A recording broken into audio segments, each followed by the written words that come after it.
আগের ভিডিওতে তোমরা দেখেছিলে যে আমি 3-4টি ক্রিয়েটরকে মেসেজ করেছিলাম, তারা কি 24 ঘন্টার মধ্যে আমার মেসেজে রিপ্লাই দিয়েছে? হ্যাঁ, তো সেইটাই দেখাবো। সো গাইস, তোমরা দেখতেই পারছো এখানে আমার আবির দাদা আমার মেসেজে রিপ্লাই দিয়েছে। তো আবির দাদাকে আমি থ্যাংক ইউ লিখে দিই। আর গাইস, তোমরা দেখতেই পারছো জেসমিন দিদিও আমার মেসেজে রিপ্লাই দেয়নি, রফিকুল দাদাও আমার মেসেজে রিপ্লাই দেয়নি, সানিয়া দিদিও আমার মেসেজে রিপ্লাই দেয়নি, আলামিন দাদাও দেয়নি। সো গাইস, তোমরা দেখতেই পেলে আবির দাদা আমার মেসেজে রিপ্লাই দিছে, কিন্তু সানিয়া দিদি আমার স্টোরি দেখেছে কিন্তু আমার মেসেজে রিপ্লাই দেয়নি। জেসমিন দিদিও আমার স্টোরি দেখেছে কিন্তু মেসেজে রিপ্লাই দেয়নি।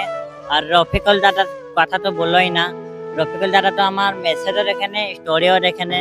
আর আলামিন দাদা তো বাপরে কি আর বলবো, আলামিন দাদাকে একটু ভালোভাবে মেসেজ করেছি কিন্তু আলামিন দাদাও আমার মেসেজে রিপ্লাই দেয়নি, এদিকে স্টোরিও দেখেনি।